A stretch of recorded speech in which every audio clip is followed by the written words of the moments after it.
Our next topic is our Bookster segment. Bookster is a website for book lovers and much more. We're happy to welcome Tiffany Bova on Skype. Tiffany is a global customer growth and innovation evangelist at Salesforce. Her book is called Growth IQ. Get smarter about the choices that will make or break your business. Hey, Tiffany, how's it going? Hello, how are you guys doing from California? Oh, I'm headed out there shortly. I'm jealous. I'd rather be there than here, Tiffany. So tell us about your book. Oh, well, it's been this wonderful journey. I really wanted to hone in on some of the challenges that businesses are faced today. And really, number one has been growth. The challenges around growth is multiplied. The problem is that too many companies respond with a strategic business model and forget about the mental model.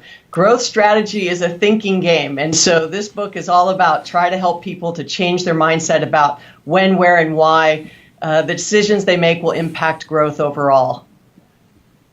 So, but growth sometimes, we think about growth in so many different ways. We think of it positively in the business world, but we also can think about it negatively, like cancer grows.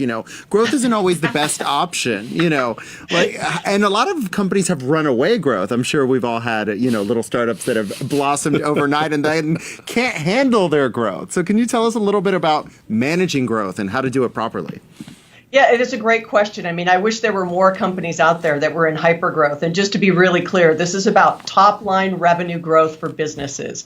It's about building sort of the smarts and the IQ around how to do it better in light of all the things that are going on in the market today with the customers, with technology, with competitors. I mean, it's just rampant with the ways in which you can get sort of ankle bit at, if you will, by smaller startups. And so I wish everyone had hypergrowth, but for all intent and purposes, unfortunately, growth is getting harder and muted revenue growth seems to be the norm now.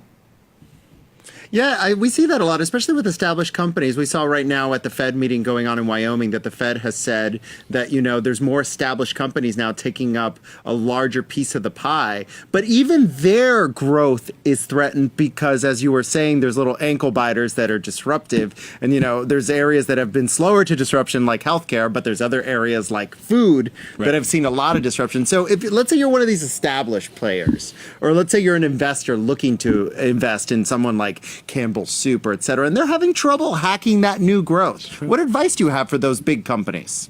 Yeah, that's a great question. And this goes back to what I was saying. Growth to me is a mindset, and so for the established companies, the challenge is that their muscle memory and DNA of the way they've always grown seems to be what they continue to default to.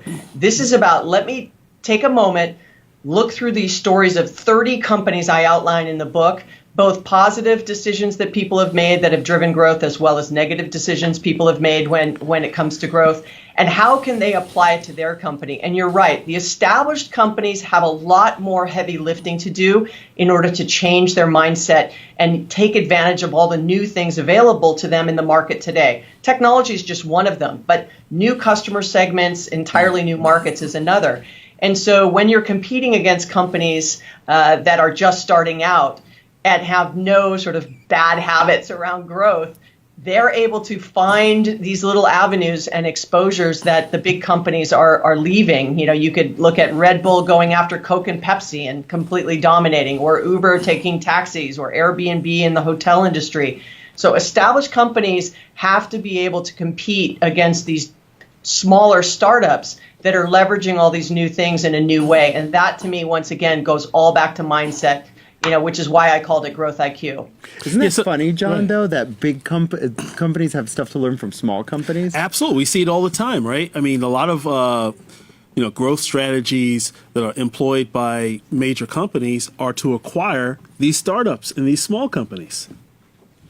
I mean, it's right. still, and in this situation, John, I really focused on top line revenue.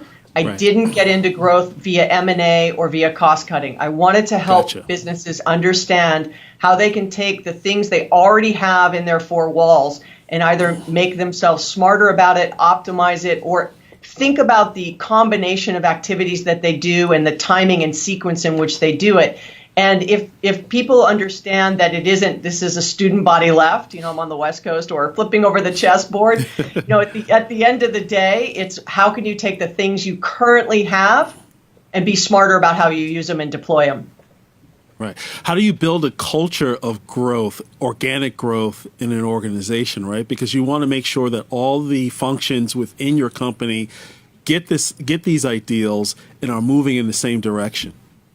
Well, it goes back to almost your previous guest, right? This has a lot to do with leadership, and it doesn't necessarily mean leadership from the top. You really want everybody to rally around if you're going to start to make a mind shift change or a culture change and trying to go after growth in new ways. You have to make sure you're inspiring everybody in the organization of why you're doing it, what their role is in this growth path that you've chosen to take, and how it will ultimately impact the company in a positive way. If you can get everybody rowing in the same direction, it's really powerful.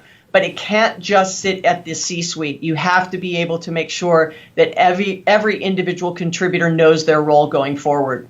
No, and what's funny, I have several friends who work for established brands that can remain nameless, and they're not growing. And it's an open secret on Wall Street, it's an open secret at the workplace, and they feel despondent. Is this everywhere, Tiffany?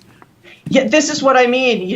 There's somebody who, was kind enough to give me an endorsement on the book, Tom Peters, who wrote the book In Search of Excellence. And he and I were having a conversation, and he actually said, listen, your customers are only going to be as happy as your employees. And so making sure that your employees are happy and that they understand their role, it really is empowering for them, and you want them to want to show up to work. And I think if you're looking for growth, especially top line, it has a lot to do with your frontline employees, i.e. sales, marketing, customer service.